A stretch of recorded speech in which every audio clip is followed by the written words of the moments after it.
अभी सब्सक्राइब करें हमारे YouTube चैनल ईश्वर टीवी को और देखिए वीडियोस सबसे पहले। एक ऋषि थे जिनका नाम था जरत्कारु। जरत्कारु ऋषि ने तपस्वी जीवन व्यतीत किया।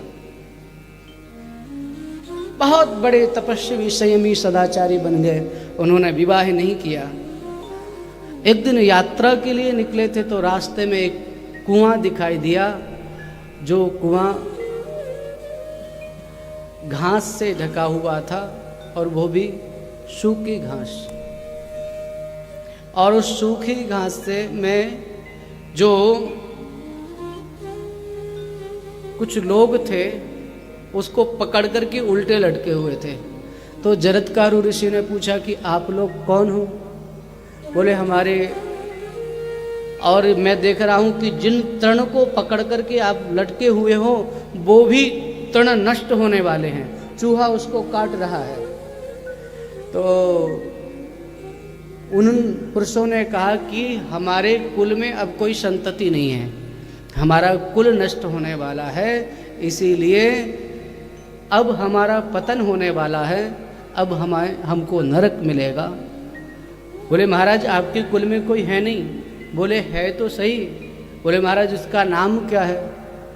तो उन लोगों ने कहा कि उसका नाम जरत्कारु है। तो ऋषि जरत्कारु को बड़ा आश्चर्य हुआ, आप हमारे पितृ देवता हैं, आप हमारे पितर हैं, तो बताओ हमारे लिए क्या आज्ञा है, हम क्या करें? वो तो पितरों ने आज्ञा दी कि तुम विवाह करो। पितरों की आज्ञा से जरत्कारु ने विवाह किया, पर शर्त एक रखी कि मैं उसी कन्या से विवाह करूंगा जिसका नाम जरत्कारु होगा, और जिस कन्या से विवाह करूंगा उसके पालन पोषण की व्यवस्था मैं नहीं करूंगा। तीसरी बात शर्त मेरी है कि यदि उससे कोई अपराध हो गया तो फिर उसी समय छोड़ करके मैं चला जाऊंगा। ऋषियों ने कहा ठीक है। तो उस समय वासुकी नाग की कन्या का नाम भी जरत्कारु था, और वासुकी नाग की कन्या जिसका नाम जरत्कारु था, वासुकी नाग ने जरत्कारु ऋषि से उसका विवाह किया और उससे आस्तिक ऋषि की उत्पत्ति हुई, जिसने जन्मेजय जी महाराज के सर्प यज्ञ को बंद कराया था, आस्तिक ऋषि। इसलिए आज भी किसी घर की दीवार के सामने लिखा रहता है आस्तिक ऋषि की आन।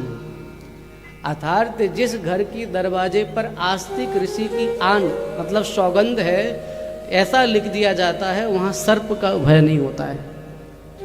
यदि किसी घर में बहुत ज़्यादा सर्पों का भय होता है तो वहाँ ऐसा लिख देना चाहिए आस्तिक ऋषि की आन।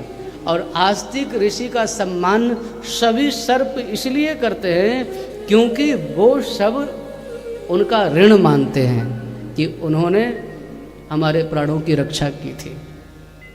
अस्तु, जब जरत्कारु ऋषि ने विवाह किया तब उनके पितरों का पतन होने से बचा। तो आत्मदेव जी महाराज को भी यही चिंता रहती थी कि कहीं मेरे पितरों का पतन ना हो जाए, मुझे संतति मिलना चाहिए, मुझे पुत्र की प्राप्ति होना चाहिए। और एक दिन कोई पड़ोसी आ गया और उसने आकर के कहा कि महाराज हमने सुना है तुम्हारे यहाँ कोई फल आता है तो शीघ्र नष्ट हो जाता है, मैंने सुना है तुम्हारे यहाँ तुलसी नहीं लगती है, मैंने सुना तुम्हारे यहाँ जो गाय है उसने अब तक कोई किसी बच्चे को जन्म नहीं दिया है। इतनी सारी बातें आत्मदेव जी महाराज को बता दी, इतनी सारी बातें कि आत्मदेव जैसा विद्वान महापुरुष भी इस हद तक विचार करना, जरा लोगों की जो बातें हैं वो किस तरह से किसी के हृदय को व्यथित करती है, शायद कोई बोलने वाला नहीं सोचता है, और अगर सोचे और उस पीड़ा को अनुभव करे तो नहीं बोले।